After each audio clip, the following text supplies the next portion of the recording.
Адахан Мадумаров: Бакир уулун тизмеге киргизүү талабы коюлса киргизебиз. Борбордук шайлоо комиссиясы жалпы жыйын өткөрүп, анда Турсунбай Бакир уулунун Бүтүн Кыргызстан партиясына карата жазган арызы боюнча маселе каралды.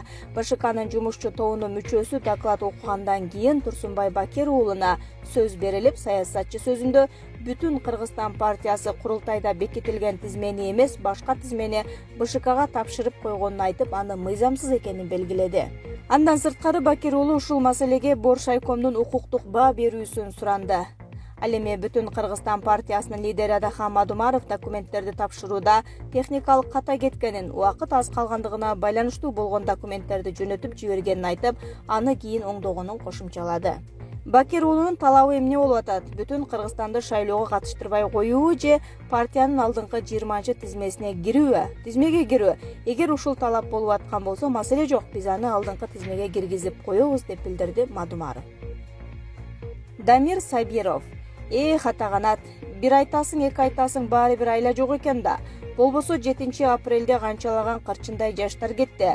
Бакиевдер ит аткандай эле татыратты. Ошол кезде убактылуулар бактылуу болобуз деген ой менен энелердин көз жашына карабай аткандарды качырып жиберишти. Атамбаев мен сөзсүз кармап келем деп бейиттин башында туруп ант берди эле. Эл ага ишенип президент кылып шайлады. Калмышкерлерди кармап келмек түгүл, тескерисинче кое берип жиберди. Алардын арасында мыйзамдагы уру Азиз Батукаев бар. Бүгүн Атамбаев кайрылуу жасап, Батукаевди мен бошотком, аны Жаныш Бакиевке алмашайын дегем дейт. Ай, жөнөкөй эле логика менен ойлонгондо Лукашенкого зектин эмне кереги бар? Ага караганда Белоруссияга канчалаган миллиондорду инвестиция кылган эл атар Жаныш Бакиев баалуу да. Эптеп эле элдин алдында өзүн жакшы көрсөтүү максатында дөөрүй берсе болобу, деп жазат Дамир Сабиров. Бишкектик сойкулар кара тизмесине түшүп калган депутаттардын сүрөтүн жарыялашат. Жанайым Касымова аттуу Facebook колдонуучу өзүн сойку экенин ачыктап, кардарлардын аларга карата зөөкүрлүк мамилесин жазып чыкты. Аз адамдар билишет, бирок Кыргызстандагы сойкуханалардын кардарлары боюнча өзүнүн кара тизмеси бар. Биз кайгылуу окуялар менен бөлүшүп, акыбызды бербей, коркутуп үркүткөндөр жөнүндө айтып беребиз. Алардын арасында жогорку кеңештин учурдагы депутаттары жана шайлоого аттанган талапкерлер бар. Бирок сайтта ар биринин жүзү жашырылган. Жакында менин бир досумду оорулуу кардар уур токмокко алып, андан кийин күч колдонуп зордуктады. Ал үчүн эч нерсе болбоду. Ал өтө крутой депутат экен. Эми алдыдагы парламенттик шайлоого баратат. Алар оозуңарды ачсаңар бардыгын Токойго алып барып көмүп салабыз дешти. Биз коркобуз, бирок ушундай улана берсе, биз алардын жүздөрүн жарыялап, бул талапкердин кандай жийиркеничтүү иштерди айтып беребиз, деп жазат Касымова. Булак элдик медиа. Нияз Бегиш уулу: Тагдырдын тамашасыбы же жашоо өзү эле эски саясатчылардан тазалай баштадыбы? Саясат, шайлоо, мансап, бийлик, байлык. Жаш баладан ким болосуң деп сурасаң, дароо эле депутат деп жооп берет. Ал жаш баланын көзүндө депутат бул авторитеттүү жакшы адам болгону үчүн эмес, кымбат баалуу унаа минип, кычырап кийинип, хан сарайларда бейгапар, жыргал жашоодо турмуш сүргөн үчүн. Бизде саясатчы же депутаттардын жашоосун жада калса жаш бала билет.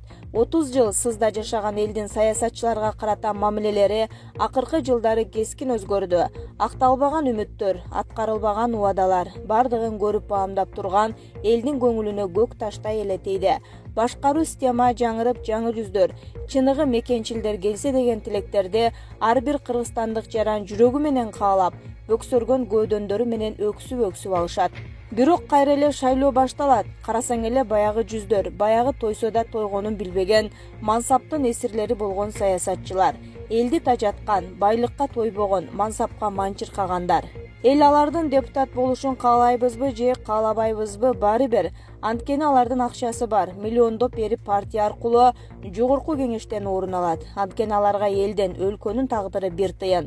Эгерде Кыргызстан карыздан чыкпай тушалып, тизелип туткунда калса, алар үй бүлөсүн жетелеп, элден жеген акчага алынган деңиз жээгиндеги хан сарайлардын биринде жыргал турмушун уланта беришет. Куураган өлкөдө кумсарган эле эл калат. Өлкөнү тизелеген абалга кимдер жеткирди? Дал ошол 30 жылдык арамзалар, 15 жылдык эл душмандары, 10 жылдык саткындар. Алар тоношту, качышты, сатышты, уурдашты, алдашты. Бирок тагдырдын тамашасыбы же кандай? Акыркы бир айдын ичинде кыргыз саясаты феноменалдуу өзгөрүүлөрдү башынан кечире баштады. Кыргызстандагы илгерки партиялардын бири болгон ата мекендин лидери 30 жылдык саясатчы Өмүрбек Текебаев, акшумкар финансист экс-депутатчы Темир Сариев, дагы бир финансист экс-депутатчы Акылбек Жапаров Аламүдүн каналында крокодилдер жашайт, бирок табылбайт менен элдин эсинде калган Каныбек Иманалиевдер өз эркилери менен шайлоого барбай тургандарын билдиришти. Кыргыз эли, кыргыз саясат үчүн бул чындыгында тазалануунун башатын түзгөн мыкты самалып. Дагы тазалануу керек. Кеткендерден үлгү алып, башка карттар да ойлонушсун. Качанга чейин элди алдап дагы канча рет ак үй көгүйлөрдү аралап, капчыктарын калыңдатып жүрүшөт эле. Кыйналып карызга кокосунан эмес, чокусунан баткан элге дагы бир ирет клоундардын паратынын кереги жок. Паратты көрүп отурганга да убакыт жок. Бир партиядан экинчиге секирип, элди дагы бирин бири алдаганды да койсун. Көл чалкып жатса да толкуса жаман болорун, көктөм жайдары болсо да көк түшкөндө ызгаарын төгөрүн биле жүрүшсүн. Бал тилден да заар чыгат, токтоодон дагы каар чыгат деп жазат Нияз Бегиш уулу өзүнүн Facebook баракчасына. Кыргыз спорт коомчулугу мекеним Кыргызстанды тандайбы? Кыргызстандын белгилүү коомдук спорт ишмерлери менен спортчулары мекеним Кыргызстан партиясынын катарында шайлоого аттанышууда. Эң алгач эле партиянын мыкты жыйырмалыгынын катарына мамлекеттик дене тарбия жана спорт агенттигинин директору Канат Аманкуловдун киргени белгилүү болгон. Ал тизменин 13-орунда жайгашкан. Көп өтпөй саясий уюмдун толук тизмеси жарыяланган соң тизмеде башка спорт адамдарынын орун алганын билдик. Алсак Кыргыз футбол союзунун президенти Канат Маматов тизмеде 31-орунда турса, атактуу жеңил атлетика чебери Дарья Маслованын аты жөнүн тизменин 56-орундан көрдүк. Ошондой эле белгилүү кикбоксчу Шайлообек Атазов 42-орунда да дал ушул партия менен депутаттыкка кат салышып жатат. Ушундан улам кыргыз спорт коомчулугу өз тандоосун жасаганбы деген ой жаралат. Эмнеси болсо да алдыда жаңы түптөлчү парламент спортко көңүл буруп, жаңы спорттук мыйзамдарды кабыл алса болгону дешет ата мекендик спорт көрмандары. Ысык аталык жаран 2 жашар уулун тебелеп өлтүрүп алды.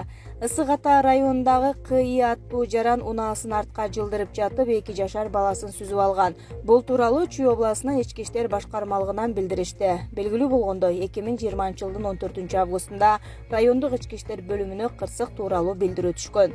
Жеринде аныкталгандай 1992-жылы туулган КИ өзүнүн жеке Ford Transit автоунаасы менен үйүнүн короосунан чыгып бара жатып, 2018-жылы туулган уулу аны сүзүп кеткен. Бала алган жаракатынан улам ошол жерде көз жумган. Бул факты Кыргыз Республикасынын кылмыш жаза кодексинин жол кыймылынын коопсуздугун жана автотранспорт каражаттарын эксплуатациялоо эрежелерин бузуу беренеси менен катталган. Соттук автотехникалык жана соттук медициналык экспертизалар дайындалып, анын жыйынтыгы боюнча кылмыш курамынын жоктугу үчүн сотко чейинки өндүрүштү токтотуу чечими кабыл алынды.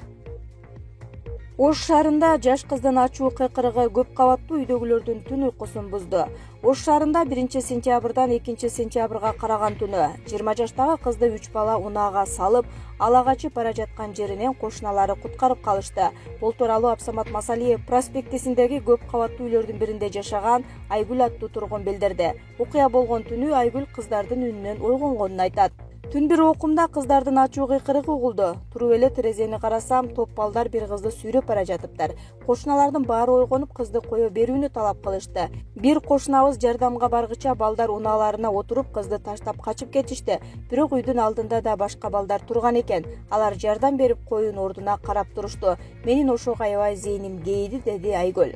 Ала качуунун курмандыгы боло жаздаган А кызы Ны Ош шаарындагы кафелердин биринде кассир болуп иштей тургандыгы маалым болду. Кыздын өзүнүн айтымында аталган балдар Назгүлдү аты өзгөртүлдү. Экинчи ирет ала качууга аракет кылып жатышат. Акыркы мезгилде Назгүлдү алууга аракет кылган бала WhatsApp аркылуу бычакталып өлтүрүлгөн кыздардын сүрөтүн жөнөтүп, мага турмушка чыкпасаң ушундай кылып өлтүрүп кетем деп коркута баштаган. Ушул балдар мени экинчи ирет ала качууга аракет жасашты. Мындан 6 ай мурда ала качып үйүнө чейин алып барган. Үйүнө барганда эгерде мен үйүмө алып барып койбосоңор, үстүңөрдөн арызданып каматам дедим. Анан атасы кызды кайсы жерден алып келсең, ошол жакка жеткирип кой деп айтты. Мени кайра үйгө алып барып кечирим сураган үчүн кечирген болчумун. Кийин союлган, бычакталган, сабалган кыздардын сүрөттөрүн WhatsApp'тан жөнөтүп, мага тийбесең акыры сени ушинтип союп кетет окшойм деп коркута баштады.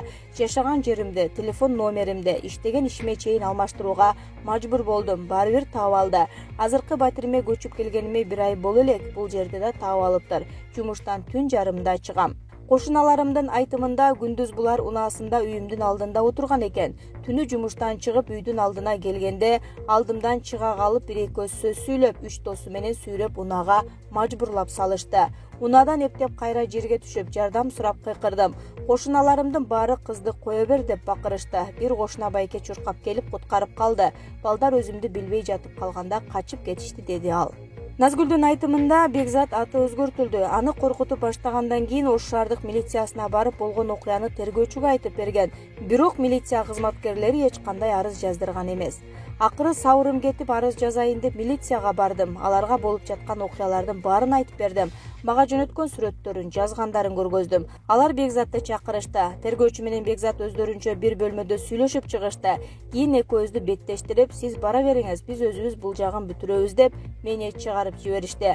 Арадан 1 саат өтпөй Бекзат иштеген жериме барып, мени шылдыңдап кетти. Мен жаш кызмын, мыйзамды түшүнбөйм, мага эмне кылуунун жол жобосун көрсөтө түшкөн жок. Мен милиция кызматкерлерине түшүнбөй калдым. Мен бүгүн дагы Ош шаардык милициясына арыз жаздым, деди Назгүл. Аталган окуя Ош шаардык ички иштер башкармалыгы тарабынан кылмыштардын жана жоруктардын бирдиктүү рейстерине Жазык кодексинин 175-беренеси менен катталган.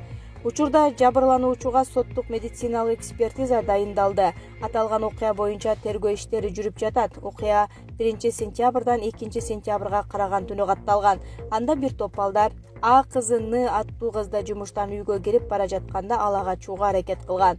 Масалиев проспектисиндеги жашаган тургун Ош шаардык ички иштер бөлүмүнүн кызматкери Эрмек Арзиев ызы-чууну угуп үйүнөн сыртка чыгып кызды куткарып калган, деди Ош шаардык ички иштер бөлүмүнүн басма сөз катчысы Абсатар Табакалов.